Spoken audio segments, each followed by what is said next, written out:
Hey guys, so today we're going to be talking about why iOS 14 is such a great update and why it sucks as an update.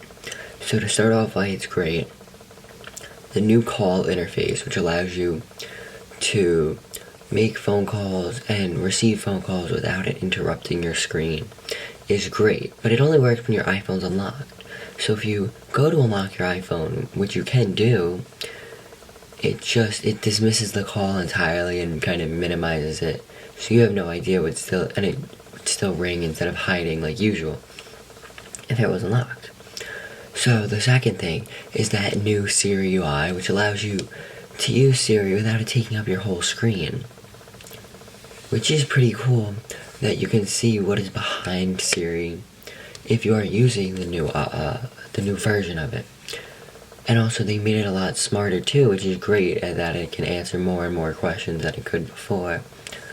So at number 3, we have the new widgets, which are pretty cool because they allow you to have short links into certain apps that are allowed to have widgets. So it'll give you a quick look at the weather for the next like 4 or 5 hours, or the stocks app or activity app or whatever app it may be, to see what that app is showing you for the day. And then fourth would be the app library, which allows you to declutter your home screen without having all the apps there to clutter it back up, which is nice, as there's a place for all of them and you don't have to have them all out sporadic over your 25 home screen pages. You can just have them thrown in there wherever they are. So now, what sucks in the update is the new Siri Ui. So on iPhone, you are not able to interact with that app behind you. You can just see it. So if you try to interact with it, it'll just close Siri before it even answers you. Well, they did change this on iPad, which is great, because when you have that huge screen real estate, the inability to use Siri and your iPad at the same time is honestly annoying that you can't do that.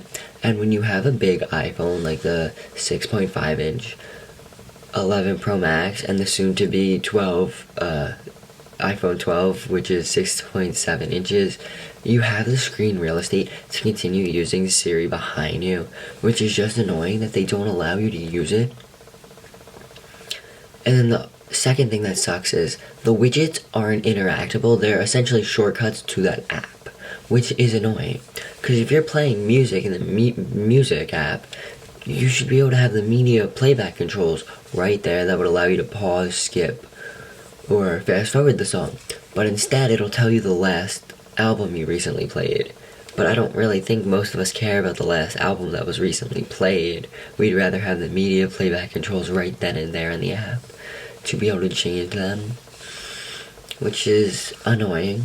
And my final issue is that it's just a fixed update, other than the widgets and app library, which is really the only thing new, other than the stability updates that they added, which, don't get me wrong, I will take that over how bad iOS 13 was, as it is literally the first iOS update we have had 0.7 versions of, which we've never had before, from iPhone OS to iOS 12. That has never happened, and the first time it happened was with iOS 13, which is just insane. And now, that's my overall review about iOS 14, and why it's great, and also why it sucks, which is kind of annoying. Apple has been doing this for like 14 years now, and it's so weird that they can nail some things perfectly and just suck it up, nailing other things. Alright, I'll talk to you guys in the next one. Peace.